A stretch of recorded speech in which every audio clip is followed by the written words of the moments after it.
Gently close your eyes.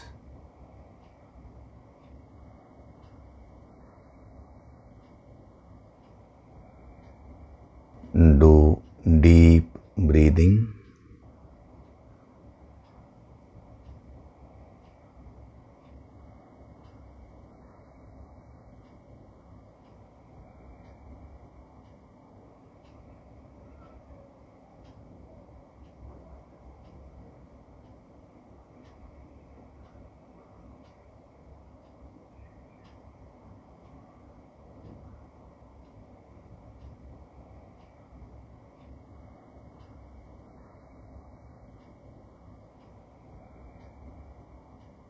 We'll chant Om once together.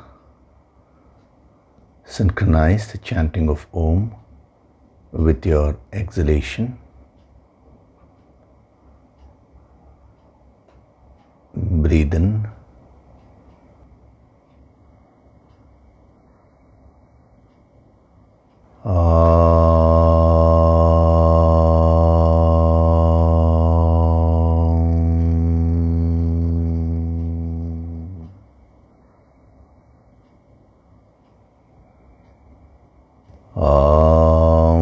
Sahana bhavatu, sahanau bhunaktu, sahaviryam karavavahai, tejasvinavaditamastu ma vitvishavahay.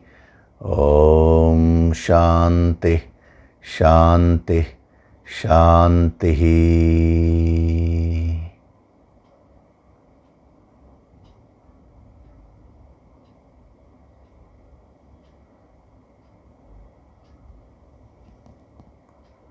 Gently open your eyes.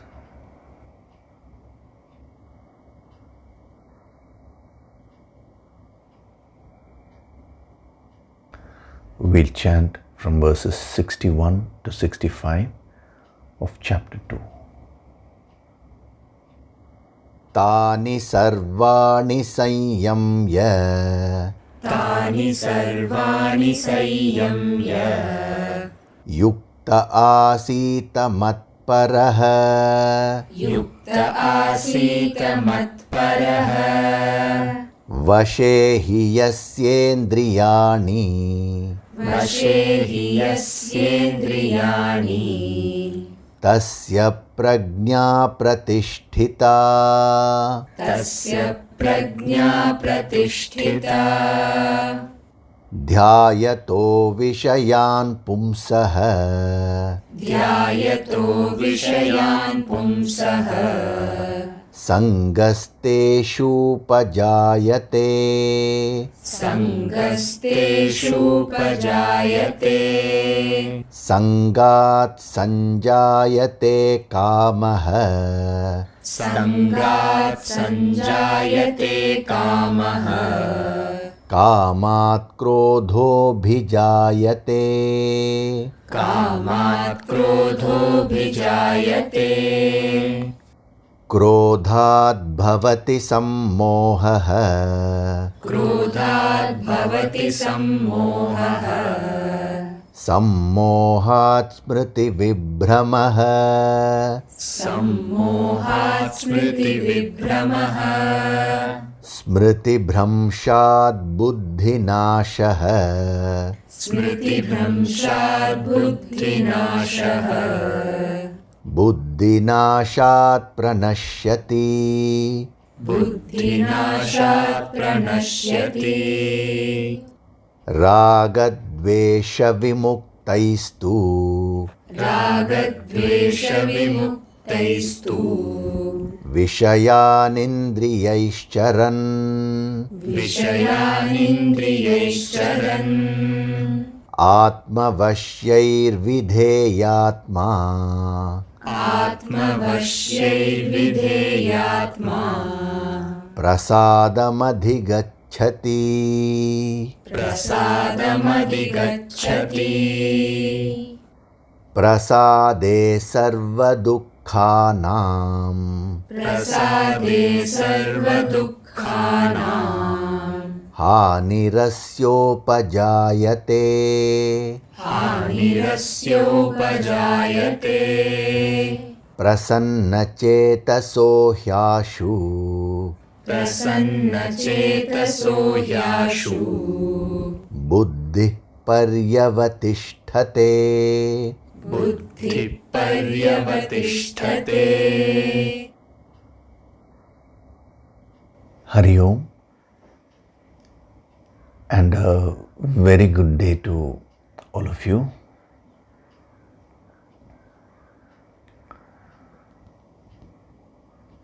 Last week we were seeing this aspect of Sangaha, which is nothing but attachment. This word attachment is one of the most misunderstood words in spirituality.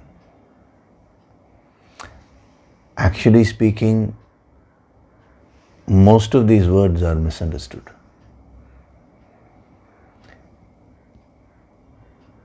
There is a tendency for people to equate the physical action and the mental attitude. No doubt they are interrelated, but whatever disciplines they are giving here, they are talking about the mind. If you don't have that understanding, there is a good chance that you may develop a sense of guilt, and you may start hesitating to participate in the world. If you take the life of Lord Krishna himself, it was a complete life.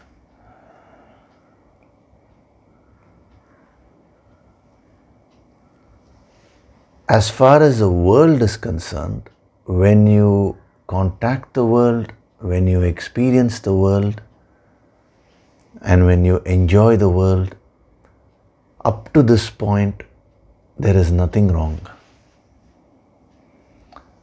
But when you get attached to the world, then you lose your freedom. It's a very, very subtle difference. Last week I had given this example of a chair. So you can sit on the chair, you can use the chair, but don't apply gum and get stuck to the chair.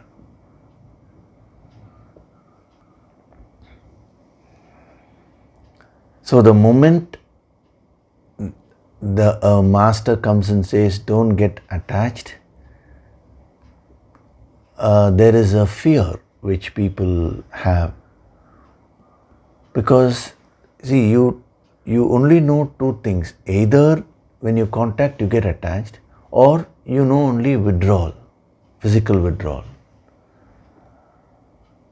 Nobody knows about this third way of functioning, which is being in the world, physically contacting, but mentally not being attached.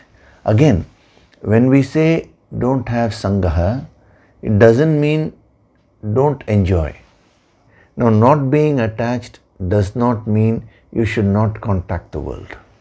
So number one, you are allowed to contact the world freely in spirituality.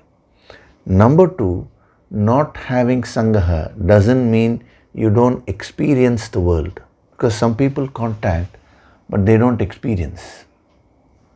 No, you can experience it fully. Number three, not being attached doesn't mean you should not enjoy the world. The world is meant for you to enjoy. So there is no taboo to enjoyment also.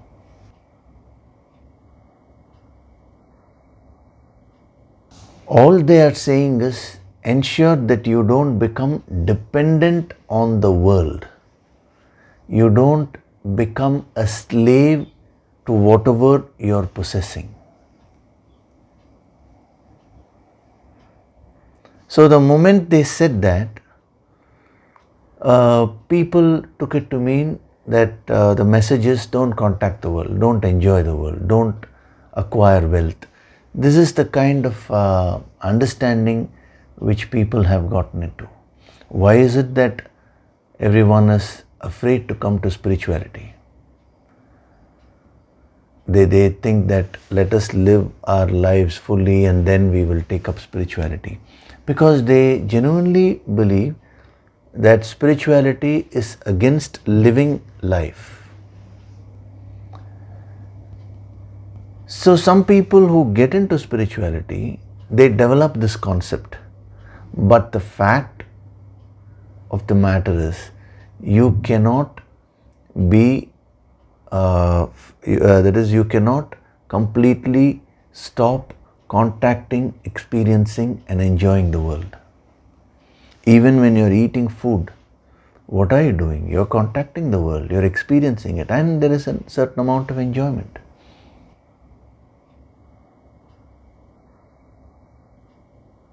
I remember there was a man, he was a lawyer, very brilliant lawyer. He used to eat, this buttermilk rice. That is, he used to mix buttermilk with rice and no salt, nothing, no pickle. And he used to eat that a lot. So everybody else, when they used to eat, they used to feel, oh, it's bland. But what is most interesting is, when I asked him, so do you enjoy this? He said, yeah, I just love this. I enjoy this taste. So what others were calling as bland, he is finding an enjoyment in that. So whenever you contact the world, you will have to experience. And whenever you experience, you will have to enjoy. Either it can be enjoyment or it can be suffering also. But we are taking the example of enjoyment here because the general concept is, when it comes to suffering, people think that is okay in spirituality. Actually, they think if you have to become spiritual, you need to suffer more. They voluntarily take up a lot of suffering. Whereas the moment it comes to enjoyment, they feel it's against spirituality. So if you're going to have that kind of attitude, two things will happen.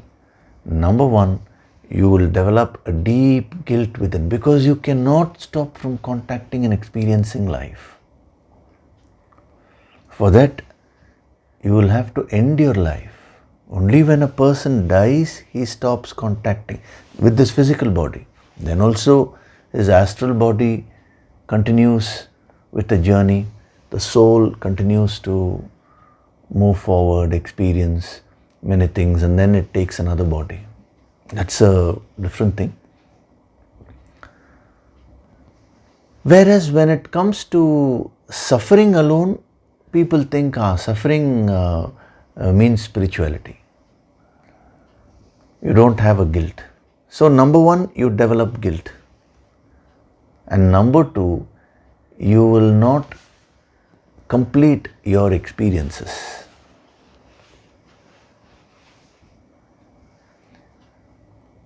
You will constantly be hesitating.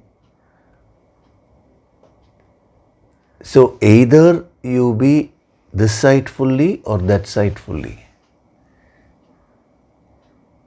The problem is you are neither there nor you are here. You are neither in the world nor you are into spirituality fully.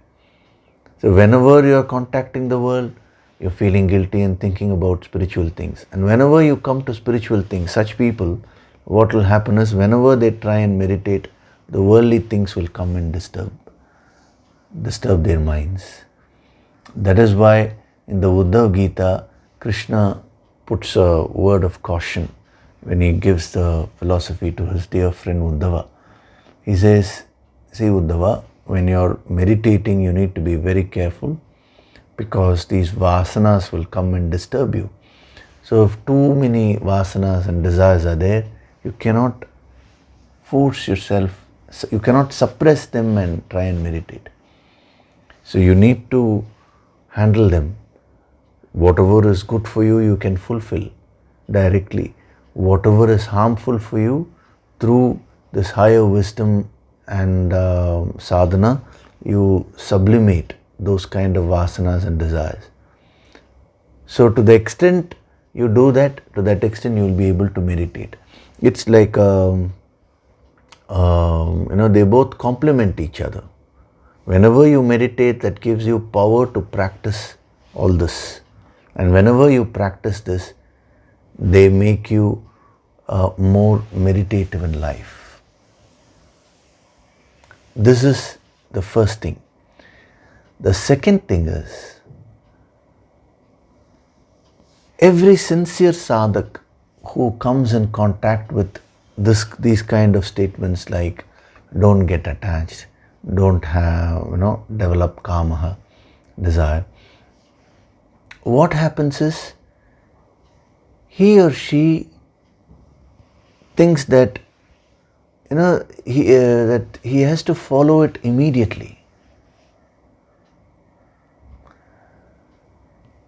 So the very idea of giving this wisdom so powerfully is for this wisdom to slowly seep into your deeper minds. So when last week I said, don't get attached, I'm not saying from this second itself you should practice this 100%. Don't put such unrealistic goals. What I would suggest is, go about normally functioning in life.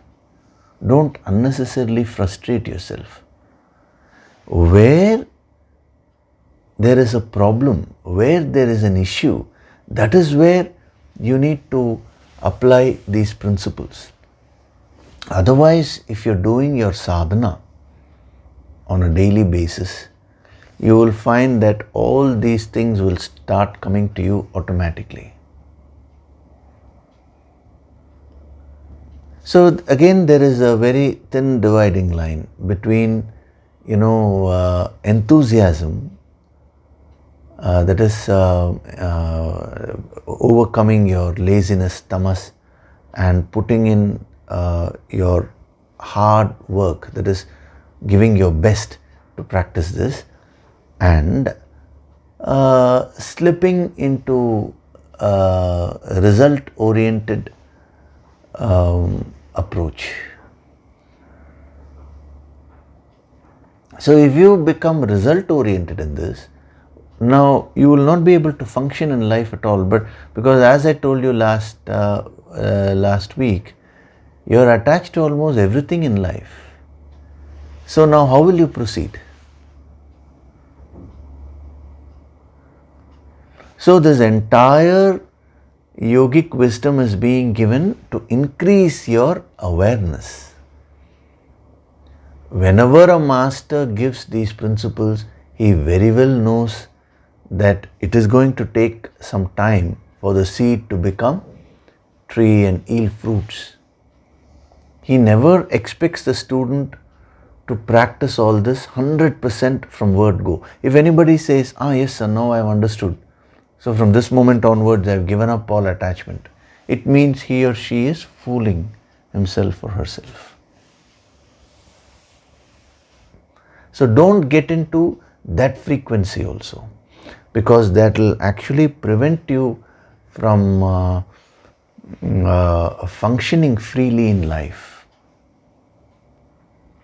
So whatever it is that you're doing, continue doing that. Just start reflecting on this wisdom, and every week I'm installing these principles in your deeper mind. So automatically your awareness will also increase. And when your awareness increases, then what happens is you will start examining the experiences of your life in a much more mature way.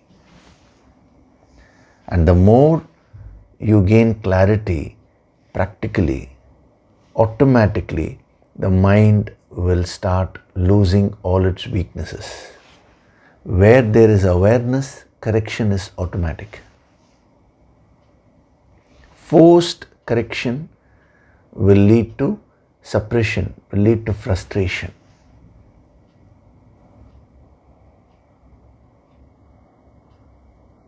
A young girl has put forward this question. I'm taking up that question here. I'm not mentioning the girl's name. So what she has said is, she is referring to the concept of self-control, and I had mentioned that, in an area of weakness, you should completely withdraw. Where there is no weakness, you can afford to experience. So she was saying that she has a weakness for food, and so what she tried was, she tried to withdraw 100%. But the result of that was, after a few days, she ended up overeating. Already she had a weakness. She ended up eating 2 or 3 times more than what she would normally eat. So she was asking for guidance. See, that principle, if you remember, of complete withdrawal, the previous verses, I had given only in in those areas which are totally harmful.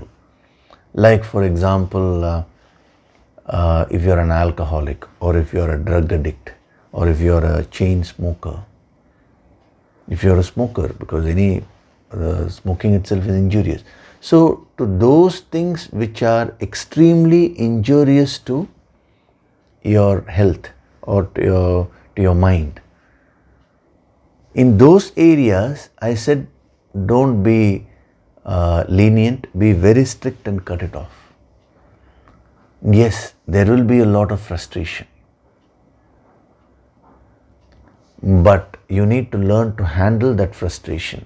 So when it comes to food, that is not like extremely dangerous. So you don't need to apply that there. For you, it will be the second option which I had given you. You get into the contact, and you should start practicing to say no. That is, you want to eat a little more. The last fill is still remaining. At that time, you should stop it.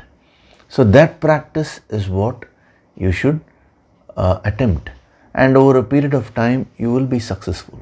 But if you completely withdraw unnecessarily, see, I did mention even while taking those verses that don't go into complete withdrawal mode, and nor should you go into a complete indulgent mode. So you need to carefully apply this. So my request is, don't deny yourself of ordinary things, ordinary pleasures in life, and unnecessarily frustrate yourself.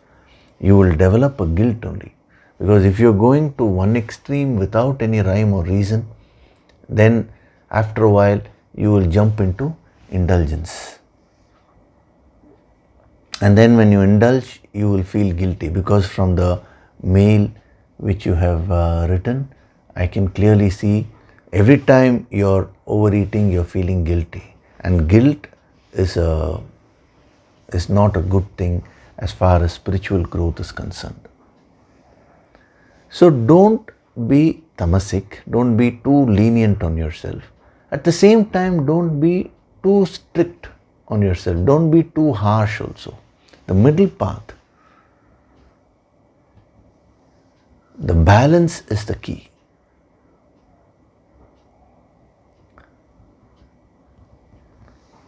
So we are studying this ladder of fall. Last week itself I had warned you, the word pumsaha is a key, because you have the capacity as a human being. Without that, if you read this, you will start developing a complex unnecessarily. You will start feeling low about yourself. See, there is if you are attached to something, that doesn't mean it's a morally bad thing, you know. You have not become a bad person. They are only saying when you are attached, that will not give you peace of mind. So there is nothing to feel guilty about it. It's like, you know, you have a dirt on your face and somebody comes and shows a mirror to you and you see yourself, you see the dirt. Then you wipe it off. If it is a deeper stain or something, you apply some soap and all that and remove the dirt. Simple. There is nothing to feel guilty about. Your own weaknesses. If you are already perfect, you don't require this wisdom. I am putting this word of caution at this stage itself because as we go along, you know, the second stage itself, I could see that many people the guilt started manifesting in many people. That is why as we proceed further, a further and further deterioration he will be giving. The ladder of fall completely. So that should not pull your spirits down. Rather, it should uplift you, because earlier you didn't know that there was this dirt. Now you know, and you being a pumsaha, a human being, you have the capacity to clean yourself up and you have the entire lifetime to do that. You're not talking of overnight transformation of a personality. That is not possible. There are no shortcuts in spirituality. Okay? So, what did we see? First is dhyayato. Dhyayato means the mind, the thoughts start running towards the object on their own. And then those thoughts become thicker. A thicker stream of thoughts is called attachment, sangaha. So I had given you the various dimensions of attachment last week and also the various effects of attachment. So the idea is you will be able to get a deep experiential understanding of your own mind. Your mind cannot be understood by reading a book about the mind. The mind can be understood only by studying the mind directly. So these are all tools by which you can study your own mind. So sangaha means attachment, it means union, it means company. So many dimensions we saw last week. So the sadhana tips also were given. So attach the word sangaha in terms of company gives you a lot of sadhana tips. What kind of company you choose in life.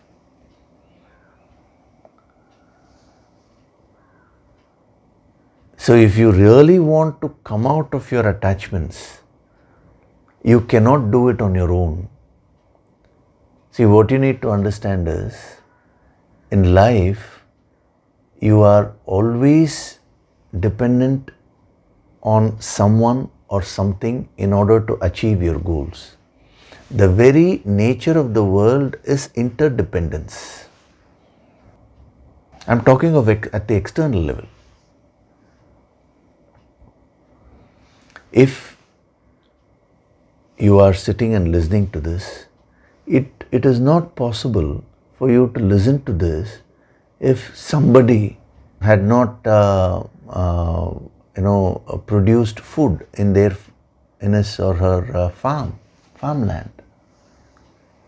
If whatever food you're eating, if somebody didn't produce that, you will not be sitting here listening.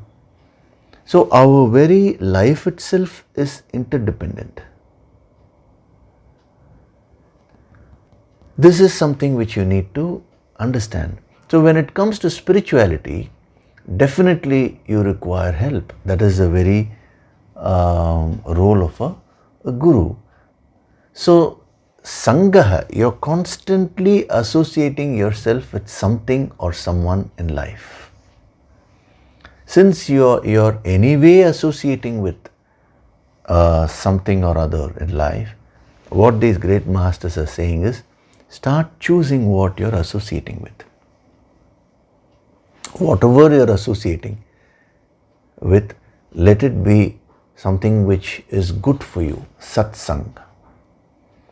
The books you read, the programs you watch, whether it is on on the TV or on the apps nowadays, you get various series and all.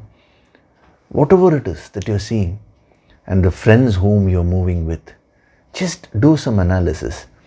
Is it having a positive influence on me, or is it having a negative influence? If it's having a positive influence, then it is satsang.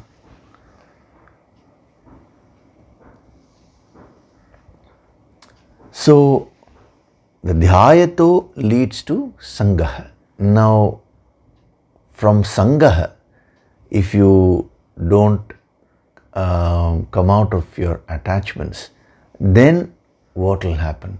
That we will see today. Sangat sanjayate kamaha. This is the third step. From sangaha, that is attachment, is born kamaha, desire.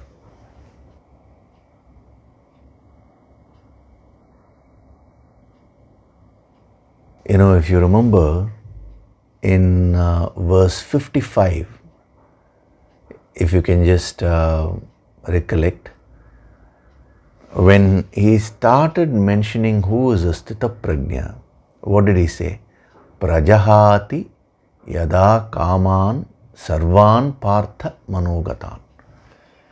One who gives up all the kaman.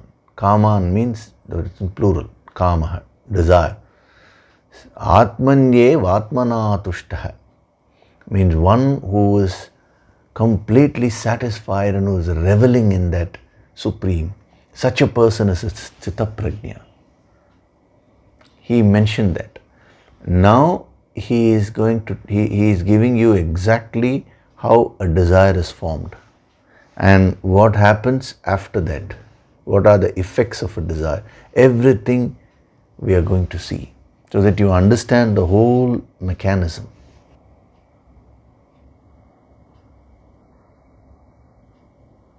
So, attachment, I told you, is a thicker stream of thoughts. Now, if you don't control that, if you just allow the flow, when I say if you just allow, what I mean is not consciously, without any awareness, if the thought flow just keeps continuing, then he says it will become a kamaha. What is kamaha? I want you to understand this because it's translated as desire. So I did mention the difference between ichcha and kamaha in verse 55 itself.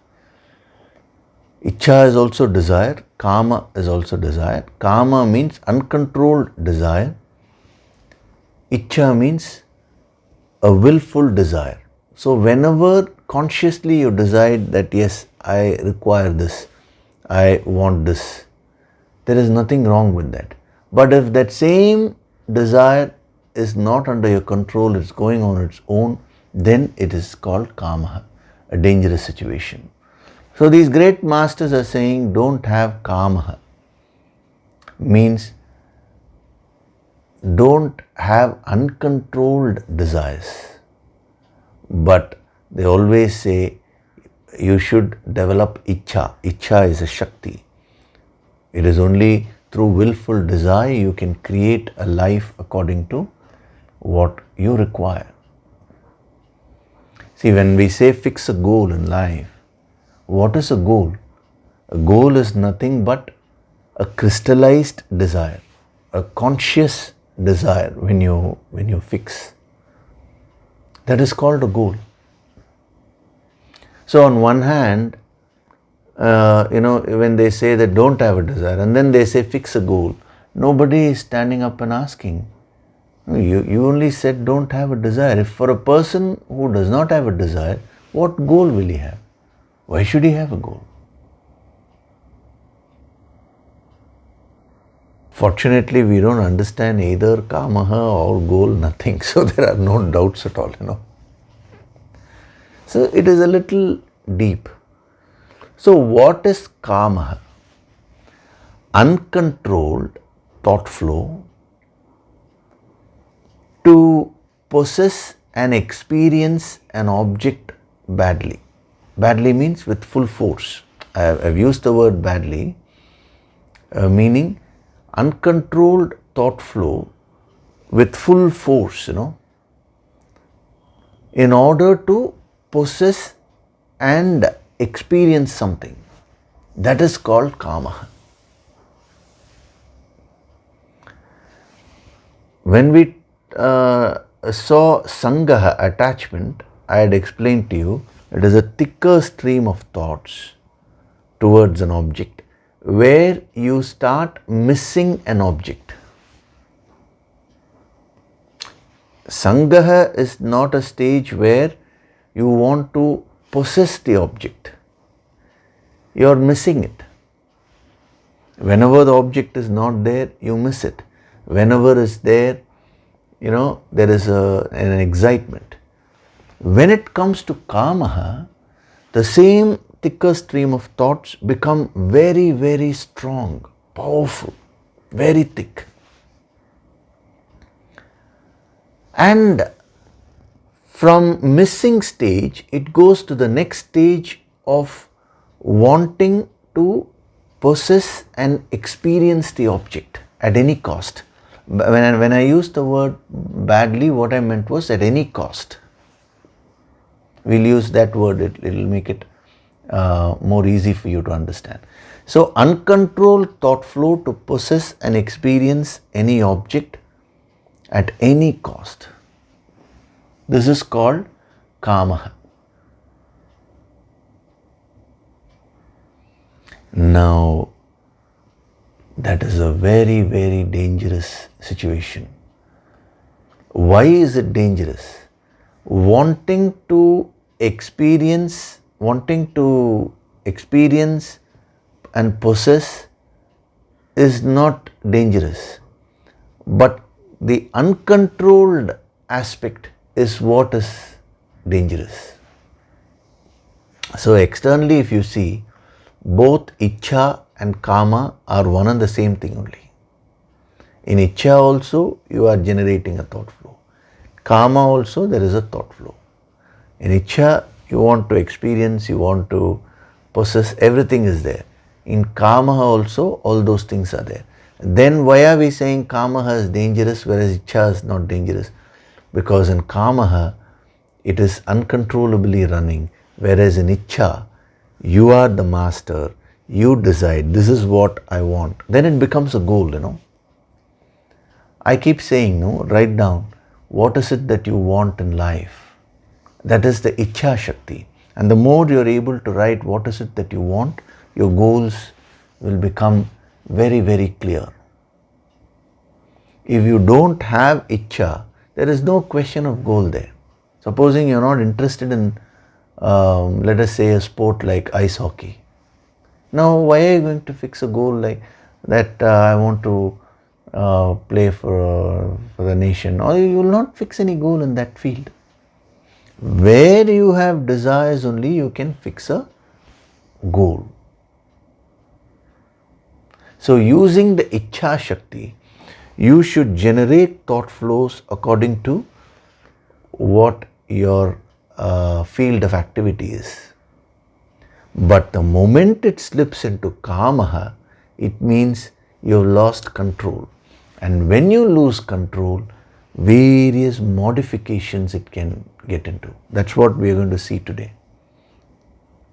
Today we'll be seeing the kamaha and then the various modifications of kamaha. Those two have to be read together. Then you will get a comprehensive understanding of your own mind. So there is a big difference between missing something and wanting to experience and possess something fully. So we can say kamaha is nothing but a very strong attachment.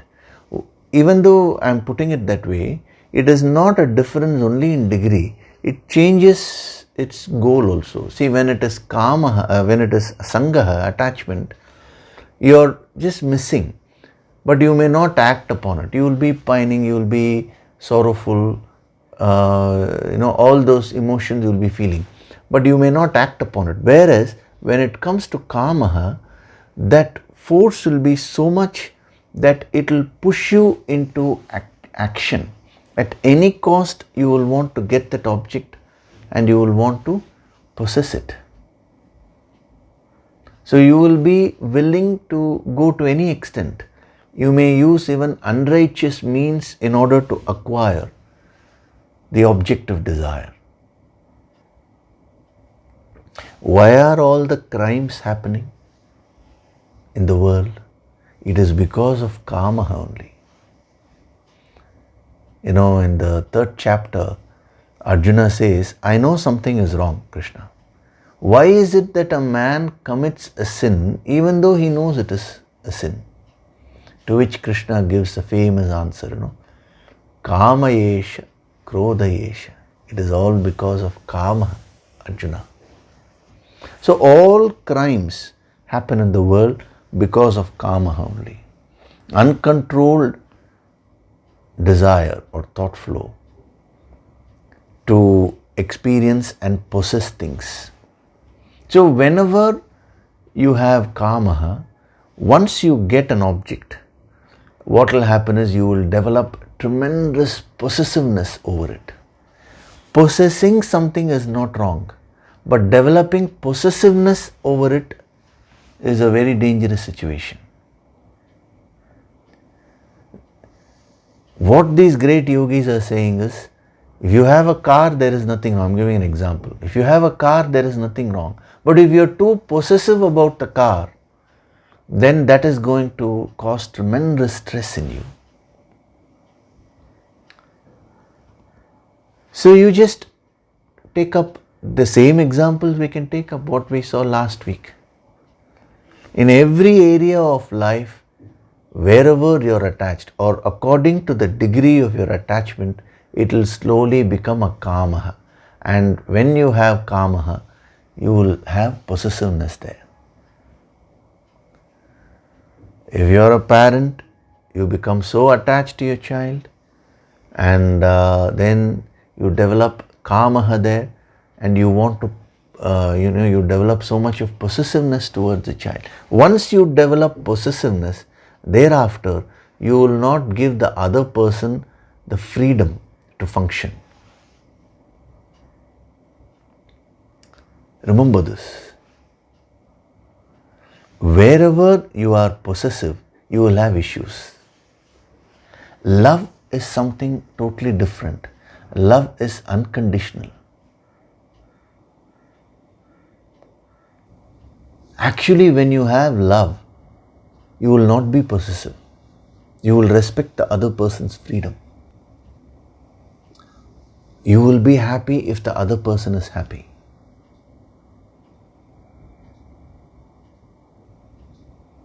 Supposing a couple, a husband and a wife, they go to an ice cream parlor.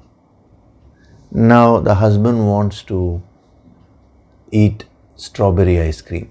The wife wants to eat vanilla ice cream. No issue. The husband can order that. The wife can order this. They both can enjoy and then they'll come back. Where will the problem start? Supposing the wife wants the husband to eat vanilla, or the husband wants the wife to eat strawberry. That is where the problem will start.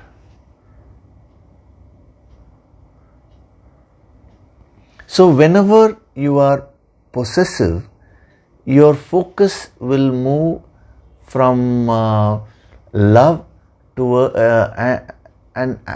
selfishness. See, actually, attachment and kamaha are nothing but an expression of selfishness, whereas love is an expression of selflessness. First, you need to understand the difference between these two. There is a total mix-up today, and people are considering attachment and kamaha as love.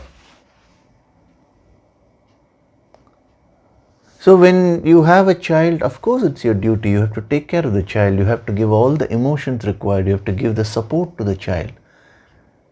But at the same time, if you become possessive, then you will not allow the child to grow, peacefully. You will constantly be psychologically sitting on top of the child. The psychological pressure will always be there. So that stage is called kamaha. When it is with respect to an object, you will first try to fulfill it. If you are unable to get it, you will get so frustrated. Then you will start using unrighteous means to get it. And when the force of the desire is very strong, then you will not try a righteous method at all. You will straightaway get into unrighteousness. This is so beautifully explained by Krishna. When we come there, we'll see in the 18th chapter where he talks of a rajasic actor, a tamasic actor, and a sattvic actor. So he says, a rajasic actor is one who first tries the righteous thing, and then when he faces an obstacle, then he resorts to unrighteous means to fulfill his own desire. A tamasic person, straightaway unrighteous means only he will try. Why? Why are they prompted to get into unrighteousness? It is because of the force of kamaha, as he says in the 3rd chapter, kamayesha, krodhayesha. Krodhayesha we'll be seeing it. That is a modification. But first you understand this. So you can imagine your mind like a river. First, the river is just few trickles. That's how it starts. Casual thoughts. Then it develops momentum. Then it becomes a thicker stream. Attachment. Then it becomes very, very thick. The flow becomes intense. Once the flow becomes intense, it's difficult to stop it. It will want to go forward. When it is at the attachment stage, it is easier. When it is at the casual thought stage, it is even more easy. So these are all just developments of one's own thought flow. So from attachment is born desire. So the word used is jayate. Again, I told you, 3 times he's going to use word jayate, but different prefixes will be used. So here he uses sanjayate. Sam means intensity. So when it came to attachment, he said upajayate. I told you, upa means a sense of association or proximity.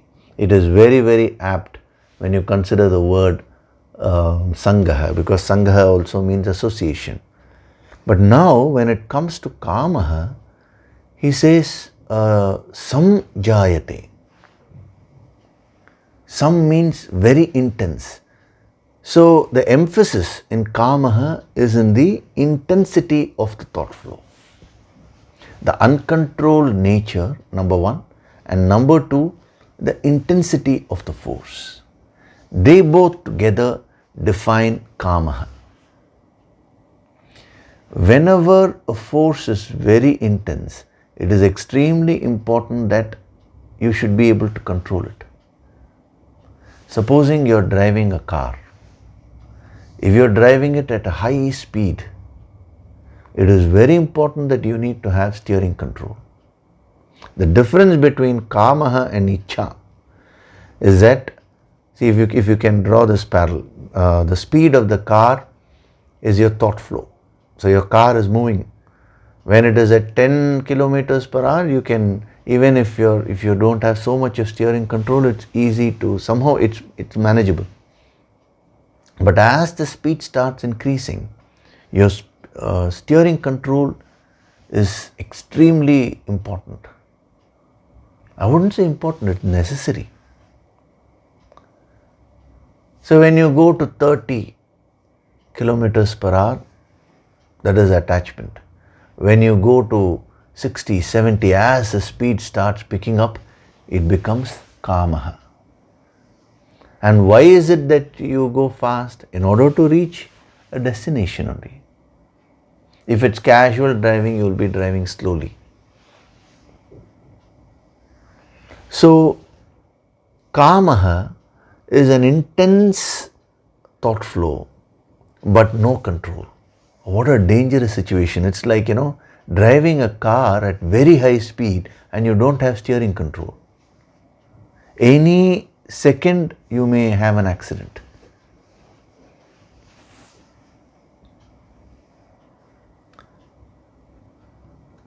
Now you may say, sir, till now I have had only kamaha, nothing has happened to me. It's like a person saying, till now without steering control I have been driving, somehow I have not had accidents, therefore I'll continue driving without steering control.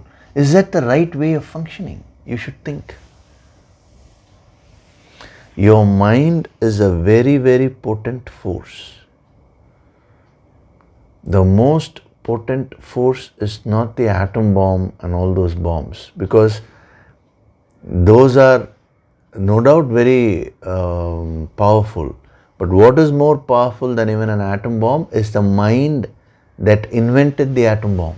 Please understand. You can remove off the atom bombs, you can destroy them. Still, if the minds which created the atom bomb, when those minds are there, they can create another atom bomb or something even more powerful than that. In psychology, they say that your mind, your thoughts are extremely powerful. In the yogis' language, it is a mind which has created your body. It is a mind which has actually created the whole world. Your world is a projection of your own thoughts only. So when you are having such a powerful instrument within you, it is very, very important that you have steering control. It's like having a car with a very powerful engine. Horsepower, everything is very powerful, and you're going at high speed. Steering is not under your control means it's a dangerous thing. So from dhyayato you develop sangaha, from sangaha sanjayate kamaha. The word samjayate is a beautiful word. So when you develop kamaha, see, when you develop sangaha, attachment, and if you don't control it, now automatically he says kamaha will be produced. You have no control over it. So you're passing by on the road. You see a beautiful flower. Every day, a rose, let us say, in somebody else's garden. And you're just looking at it, it's a casual thought to start with. Now when that is not under your control, next day, third day, when you keep seeing it, now you will start developing an attachment. One day, if when you go there, if the rose is not there, you will start missing it.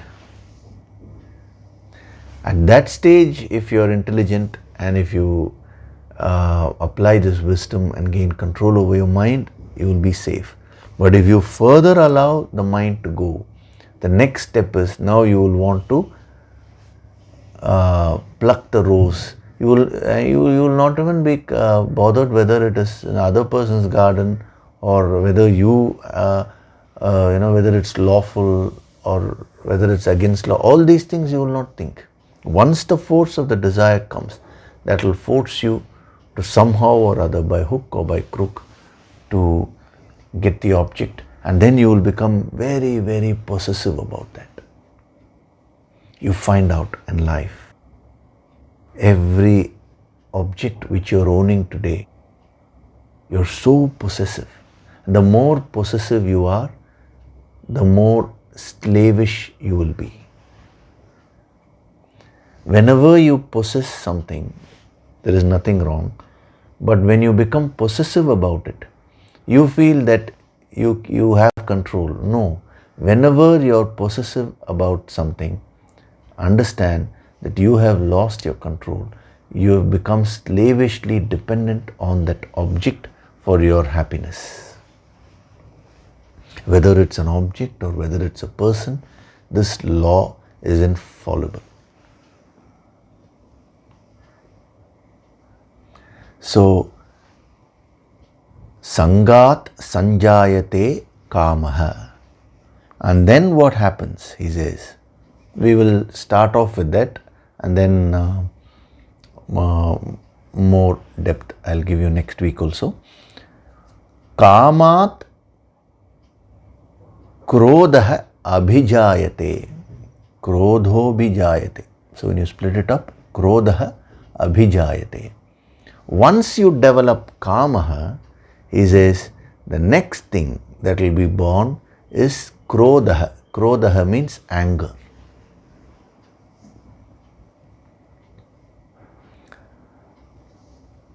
Now he is getting into the modification of desires, modifications of Kamaha. See, in this context, in these verses, whenever I am using the word desire, understand that it is Kamaha. Because otherwise every time I'll have to say uncontrolled desire, uncontrolled desire. In case I say desire, don't confuse it with Ichcha. Because when it comes to Ichcha, I will clearly use the word willful desire, that capacity to generate thought flow consciously, willfully, fully under control. Okay?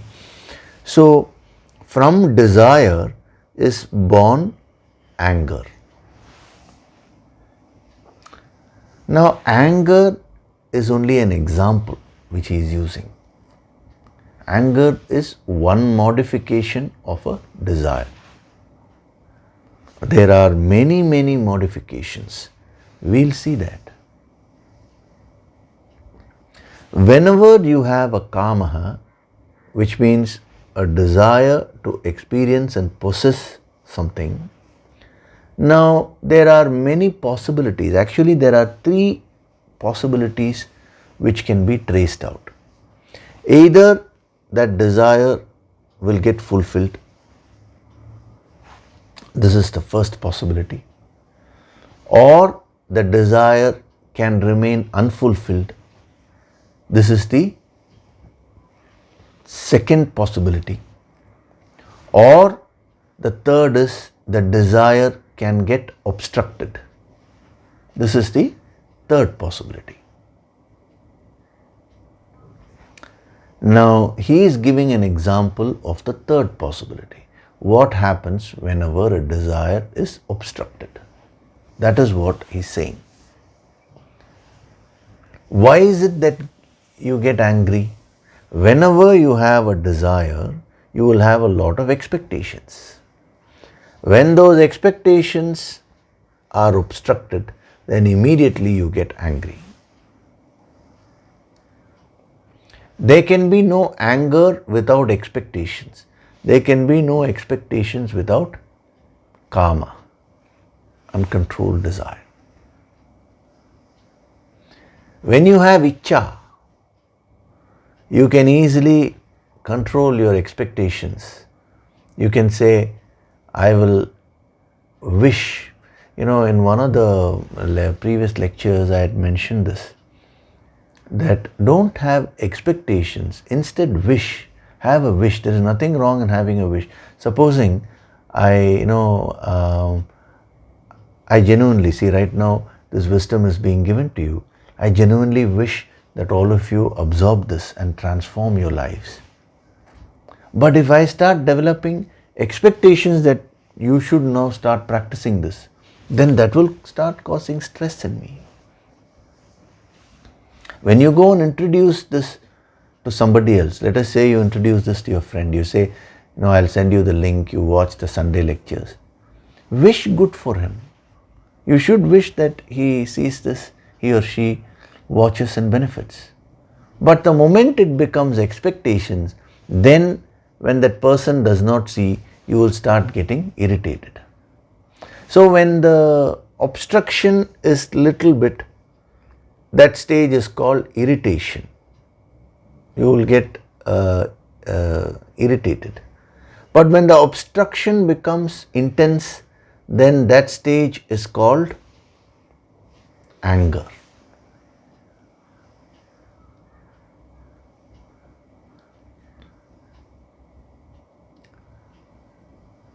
When this energy of irritation is directed at somebody else, that we call as anger. When this energy of irritation is directed, intense irritation is directed towards yourself, we call it as frustration. These are all just different words which are used. The concepts are more important than the words. So the three modifications I'll explain today, and then more tips we will see as we go along. So first is, whenever a desire is fulfilled, what happens? You will enjoy it, no doubt. There will be a temporary state of enjoyment. But before you even go through that enjoyment, it will develop what is called as lobha. Lobha means greed. You will want more. Again, if you ask me, sir, is it wrong in wanting more? That's why I have thoroughly explained. There is nothing wrong in wanting something.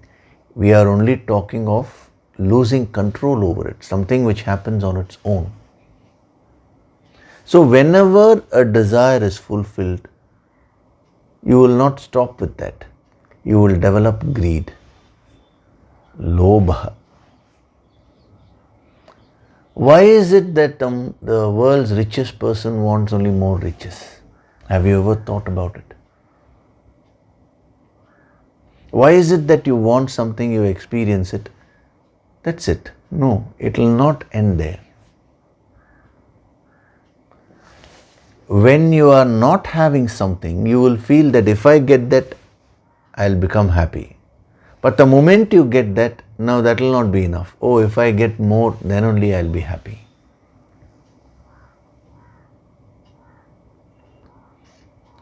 When you're having, when you're living in a rented house, you genuinely feel that if I get my own house, I'll be happy. And then if it is a kama, let us say uncontrollably you go and somehow you get a house. The moment you get the house, the happiness will be short-lived, because there are many people who will be having bigger houses. You will start comparing. You will start becoming very, very arrogant. See, the mother, matsarya, various from lobha, further modifications develop. You will become very arrogant towards people who are lower than you, who don't have that object which you're having. And you will become very envious towards people who are having more than you. You will develop a complex. Superiority towards people who are lower and inferiority towards people who are higher than you. And when you develop complexes in life, when you become arrogant, when you start envying, you cannot be peaceful. It is a person who has no complex whatsoever, neither a superiority complex nor an inferiority complex. Such a person alone can be peaceful in life. A yogi, he does not consider himself as superior or inferior. It's only when you compare yourself with somebody else the question of superiority or inferiority arises. He is happy in his place. So whenever a desire is fulfilled, it gives rise to lobha. And when you have lobha, the greed, that can induce you to do further wrong things in life. And not only that, that will develop a complex within you.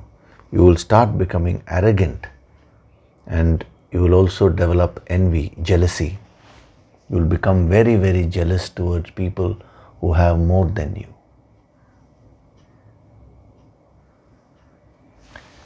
Now we'll see the second possibility. All the three I just want to cover today.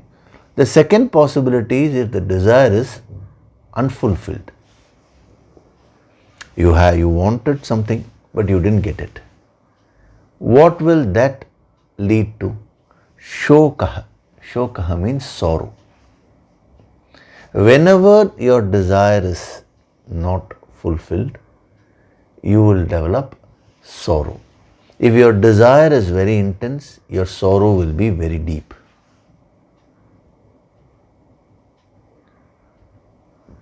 Very interesting.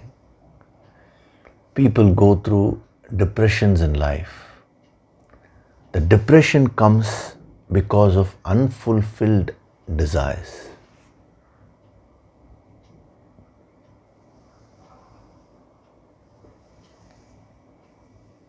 Of course, I'm not talking of when a negative incident happens. There also, supposing you lose a near and dear one, you get into depression.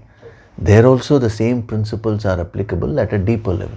But now, in this context, I'm talking about directly when you have a desire for something, and when that is not fulfilled, immediately that will cause a lot of sorrow, pain. What we mean by sorrow is pain, mental pain.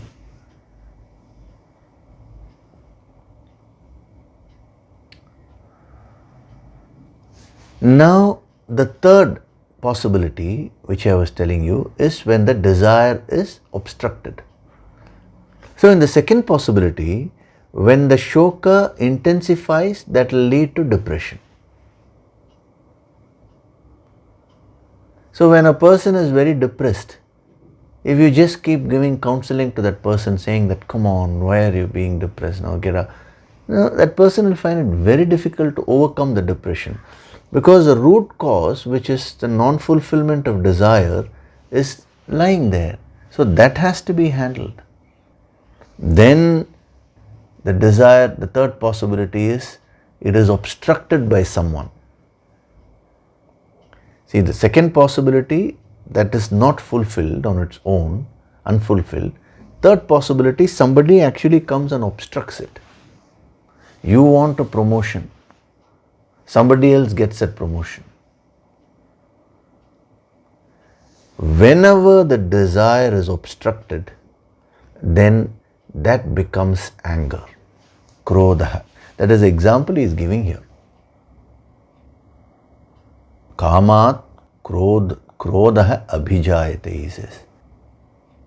But in the yogic approach, we get the full wisdom. This is only an example. See, always masters, they just give one or two examples, and then you will have to reflect and derive the rest of the wisdom. That's how it is. So whenever a desire is obstructed, it immediately, the deflected thought force, the deflected kamaha becomes krodha, anger. And when there is krodha, when it intensifies, when the anger intensifies, it develops into what is called as himsa. Himsa means violence.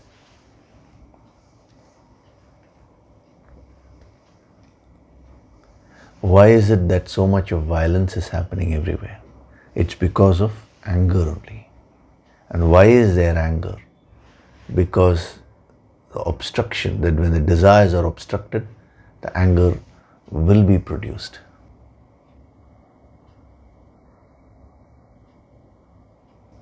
So when it is fulfilled, lobha, greed, that will develop into superiority or inferiority complex when that intensifies. Whenever it's unfulfilled, there is sorrow, shokaha, that will lead to depression. Whenever it is obstructed, that will lead to anger. Anger will further develop into himsa, violence, aggressive behavior.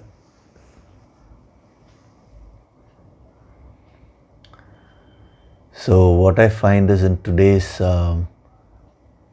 psychological counseling sessions, unfortunately, they are trying to deal with these modifications, anger, sorrow, that is depression, violence and all that from the external level, just by advising the person.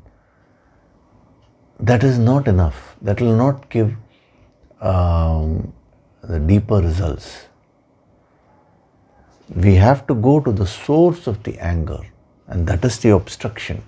So either you need to remove the obstruction, which is where our control is limited there, or we need to convert the kamaha into ichha through this higher wisdom, through personal sadhana. Only then you will gain control over the modifications. I've got another question also, where a person has asked, how do I overcome anger? I'm very short-tempered. If you are short-tempered, now go back to this. It means there are certain desires in your life, kamaha, which are not fulfilled. So you will have to learn to sublimate them through sadhana. If those desires are good and if it's possible to fulfill them. No. But if you think it's not possible to fulfill, then sublimate them through the sadhana.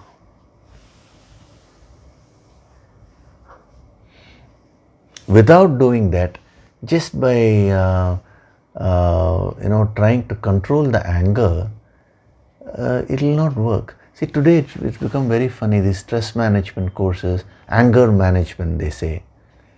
They give such superficial solutions for controlling anger. They drink a glass of cold water. See, the person is very angry. Please don't try all this. Huh? Supposing your spouse is very angry, you attend an anger management course. This actually happened. A lady went, she attended an anger management course. Not for herself. She attended because she wanted to know how to control her husband's anger. Husband was highly short-tempered. So in that they gave a solution. Whenever you're angry, drink a glass of cold water. So she stood up in that seminar and asked the person who was conducting the seminar, okay, if the other person is angry, can I use these methods? He said, yeah, why not? So she came back home. And the husband came back from office and he was in a very angry mood. He started shouting. So immediately she remembered, drink cold water. So she filled a glass with cold water and she went and gave it to the husband. The husband was shouting about some issue. And suddenly when she gave the cold water, he got so angry, he went out of control. He said, I am talking about something else. You are coming and giving me this water. He took that glass and put it down and broke the glass also. So these kind of methods will not work. Even to yourself, whenever you are angry, let me try drinking cold, because that will temporarily cool you down. Immediately the very next, within a few minutes again the anger will come, because the source, which is obstruction of the desire, is still remaining. You will have to handle that. You will have to handle the source of your frustration. So, if you want control over these modifications, we need to see what the source is. So today, these modifications of kamaha, they are what troubling you. Those are the factors which are causing stress in you. Anybody who has greed, who has superiority or inferiority complex, who has sorrow, depression, who has anger, violence, via the aggressive tendencies, such people will always be agitated. All the stress in you can be traced back to, can be put into these modification sections.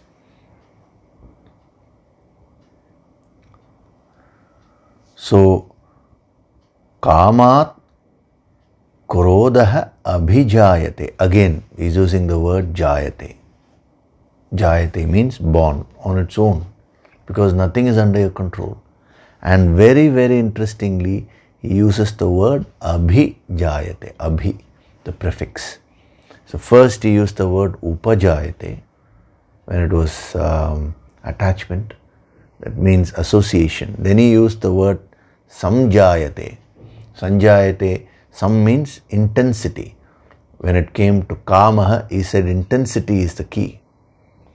Then here he uses the word abhijayate. Abhi means getting overwhelmed, completely getting engulfed. So when it is at a desire stage, you can still control it. It's much easier than this stage. But when it develops modifications, when you start getting angry, we'll take the example of anger today. The other things we will see next week also. So when you get into the state of anger, now it's very, very difficult for you to control yourself. If you become a prey to these emotions, they will start ruling you. These modifications, I'm saying. That is why he says abhijayate. You become totally engulfed.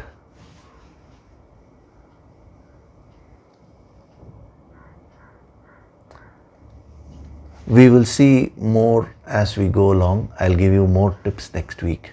So what is the sadhana homework I'm giving you this week for you is, you look at all the modifications which I told you. The greed, the superiority, inferiority, the arrogance and jealousy, envy. Then you have sorrow, depression. Then you have anger, violent tendencies.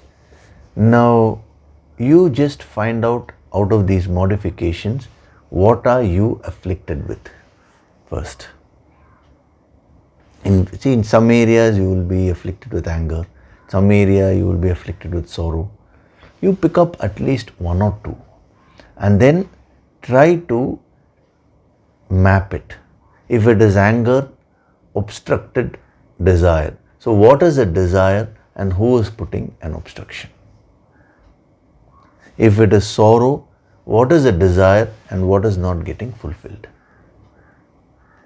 If it is greed, if you are having a superiority, inferiority complex, why are you comparing yourself with others? What is that desire which got fulfilled, after which now you have started developing complex? You started either looking at others who are above you or who are below you. Find out. Just this small exercise you do.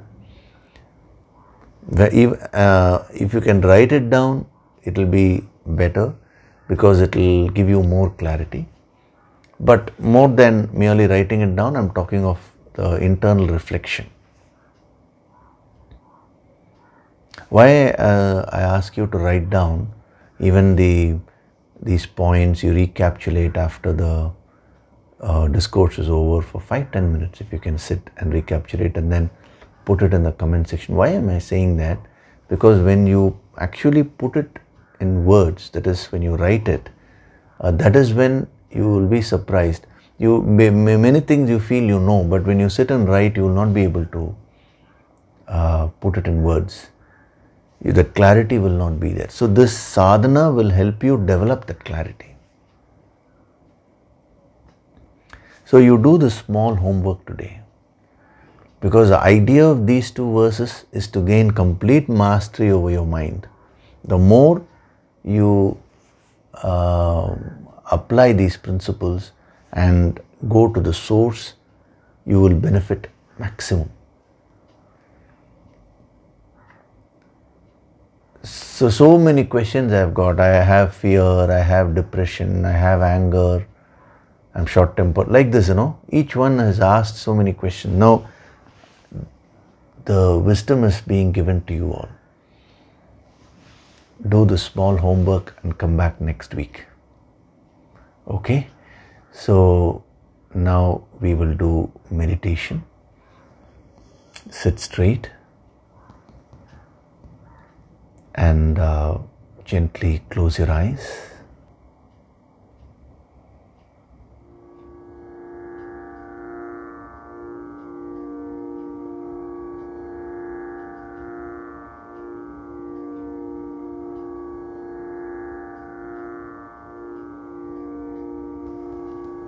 Do deep breathing.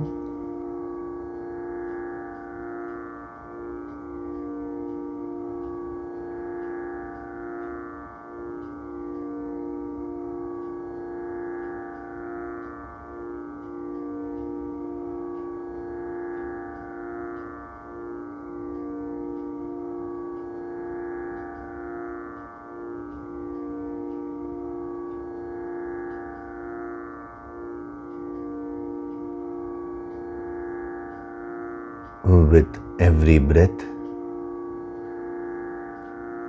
I'm going deeper and deeper into myself.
I am not this body.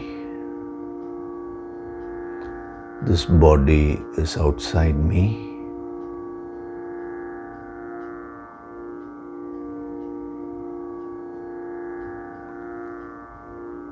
I am not this mind.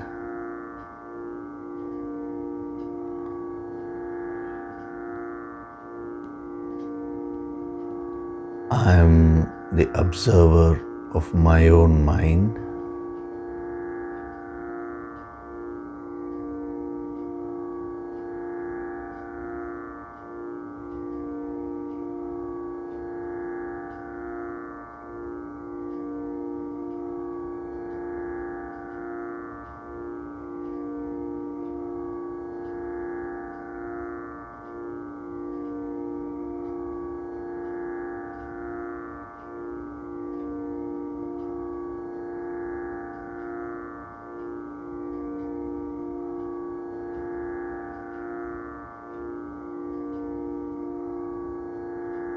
I have this capacity to stand apart from my own mind and objectively view my mind.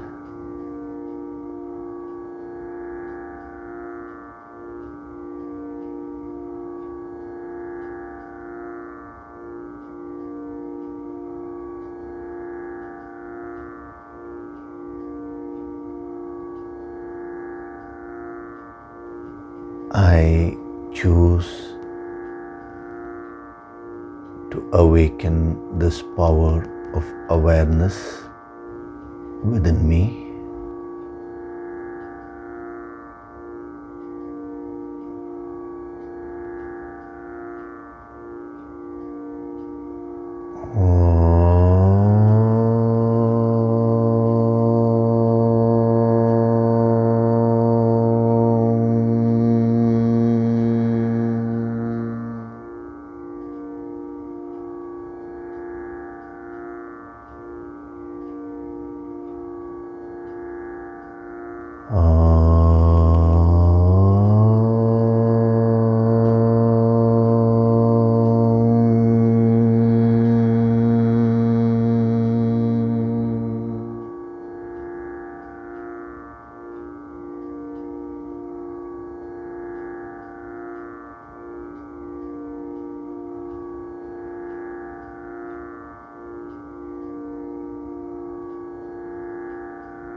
My mind is very powerful.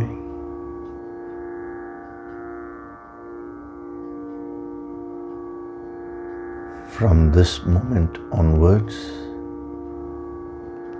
I choose to gain complete mastery over my mind.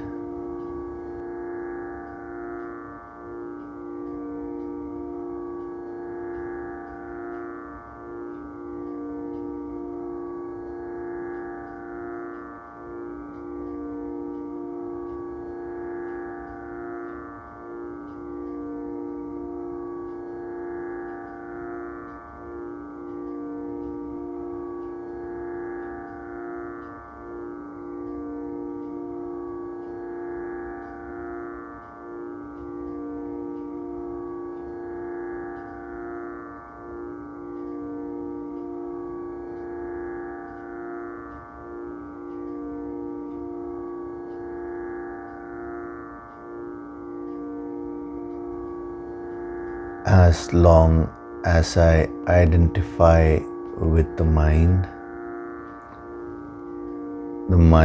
controls me. But the moment I stand apart and observe my own mind, I become the controller.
I am Swayam Prakashit, self-illuminating.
Offer your gratitude to God Supreme.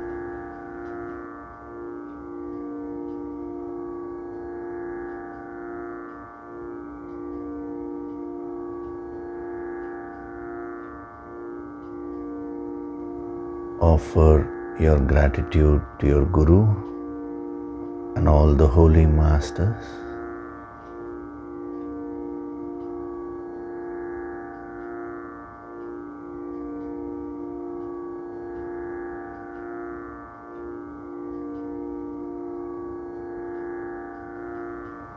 Slowly come back. Wriggle your fingers, your toes. Rub your palms together to create a warmth. Cup your eyes with your palms.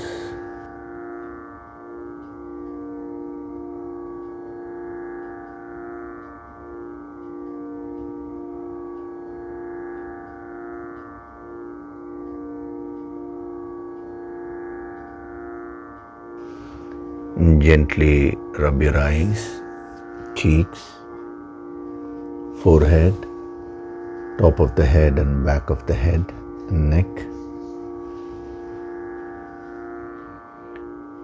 Very, very slowly open your eyes.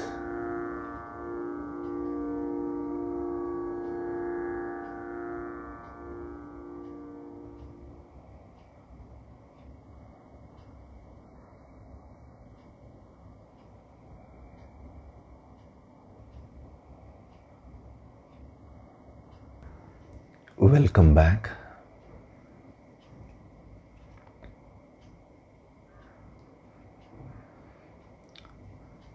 So in the meditation today, I was focusing on increasing your awareness about your own mind. That is the key which will help you unlock the deeper secrets hidden in these verses.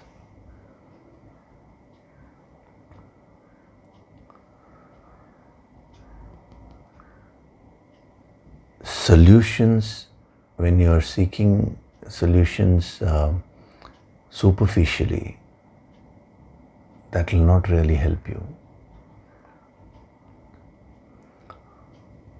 So a master does not give ready-made solutions. He gives you that wisdom and helps you find the solution to your problem.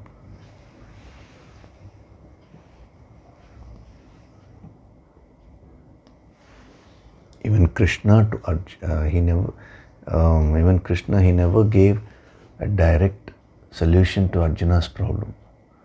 But he kept on giving him this wisdom so that Arjuna could use that to find solutions. That is what will be permanent.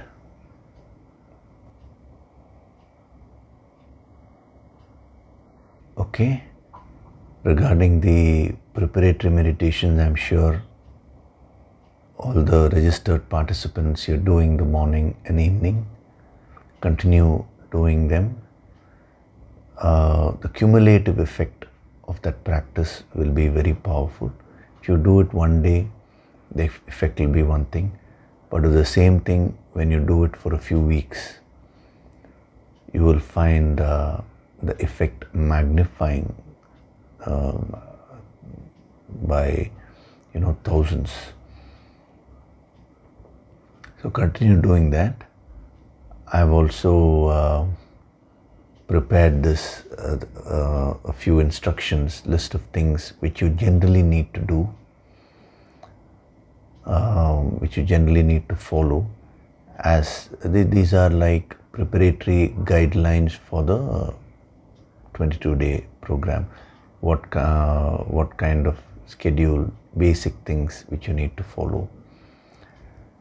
So what you do is, I think that has already been sent to you. So what you need to do is, every day read that at least once. When you wake up in the morning, you read it. If possible, why if possible? See, I'm being too lenient, I have to learn to be more stern. So one is, when you wake up, just go through that. And before you go to sleep, just read it once and then go to sleep. This practice will help you a lot, because when you sleep with these thoughts, they will start getting into your deeper minds. It could be very, very simple instructions which I may have given there. It does not matter. But how to make it now, how to create a habit out of those things. That is what we are trying to achieve. Okay? So the rest we will see in the coming weeks. Any questions, any other question if you have regarding the 22-day program also, feel free to ask. I will go on clarifying. Okay? Thank you very much. We'll see next week. Thank you.